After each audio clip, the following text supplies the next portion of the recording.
चली गईले पिया परदेश चली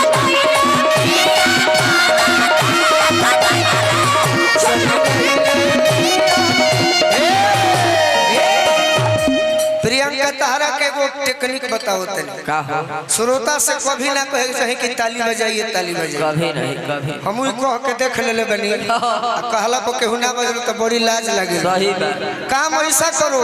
कि अपने आप ताली बजते रहे हां जी के कर खाती सोजी धोजी सिंगरवा सपना कइले के कर खाती सोजी धोजी सिंगरवा सपना कइले लागल मोरे जाने बैठे सतया रे चल गइले पिया मोरे चल गइले पिया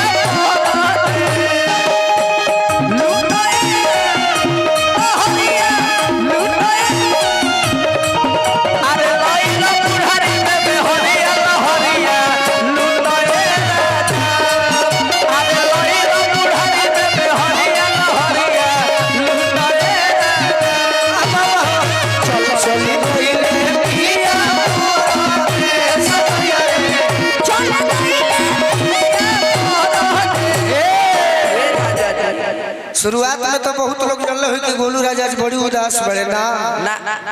हम जितना अच्छा नाची लनु खेसारिये लाल जी को नाचत हुई सही बात बाकी कभी कभी कभी कलाकार को कभी कभी बस दिखाना चाहिए देख के छोड़ हां जी यही तरह एगो गांव में अंजनी चाचा हां जी एगो गांव में गार्जियन पहलवान के गांव रहे अंजनी चाचा हंसे वाला बात बा मैं गांव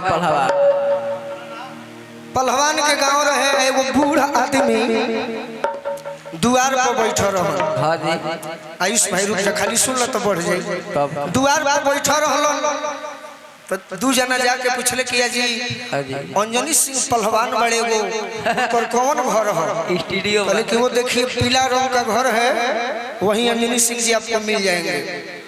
तो हरेंद्र पहलवान का कौन घर है हां जी बेजू जो उजर से रंगल बाबू है 15-16 गो पहलवान का नाम धोइले तो दोनों जने चिहा गइले कहते बाप रे बाप एगो गांव में हत ना पहलवान तो कहत रे बुढ़ऊ बाबा तने में हाथे लगल लोग हमरो पर शौक करे चली गइले पिया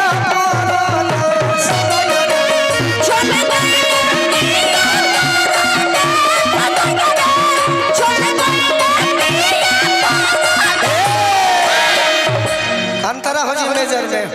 कहत तरीके पागल कहीं झारा झारा झारा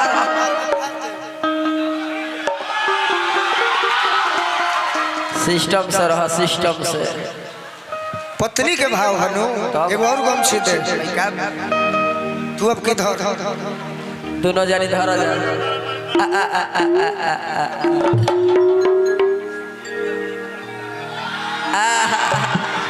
जिया हो जगन्नाथ हो चाचा कहत तरीके आज के गइल का जाने अरे कही आई है राजा जी ई राजा जी ये एक्टिंग है world is stage life drama god is director we are actor वाह वाह यानी जीवन एक मंच की तरह है जे जैसा रोल करी वैसने फल मिले सही बात रोल करे के हाँ बाद जी। यही हमारी नौकरी है सही बात। यही हमारा ड्यूटी है तैया झुके भाई लगा जाने कही आई है राजा जी आज के कोई लगा जाने कोई आई है अनोई हर में दिनवा काटल बन जाई साजा जी तो दिल में दर्द तक चल गइले अखिया के सोझा से निकल गइले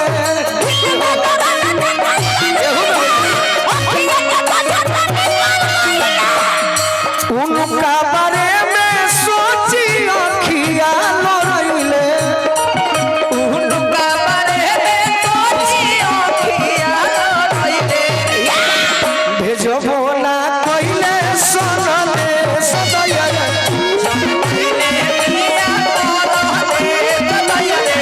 चली गइले पिया मोरा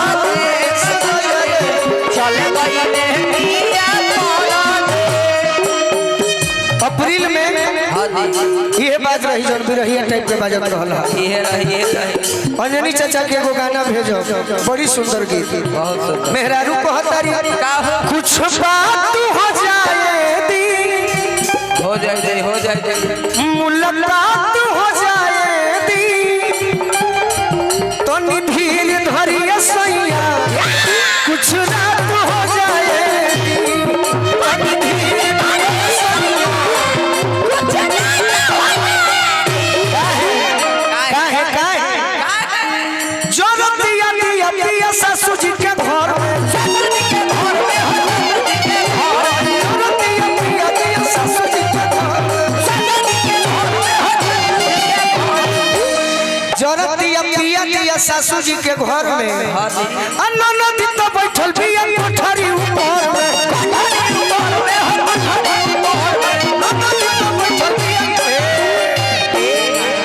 कि बरसात हो जाए दी,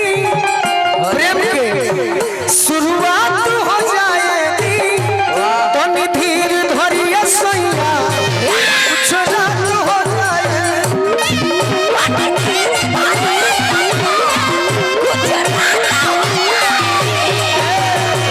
चली गईले पिया परदेस गईले, चली गईले पिया परदेस, नया नोहर कनिया बानी इहो ना समझले हो, नया नोहर कनिया बानी इहो ना समझले हो, दिल के दर्दिया ना अंजनी पिया बुझले हो, दिल के दर्दिया ना अंजनी पिया बुझले हो, लग रहे दिल में असर हो, छप गोलू राजा से खबर हो, लग रहे दिल में असर हो, छप गोलू राजा से खबर हो, मन में अपना सपना कतना रही हो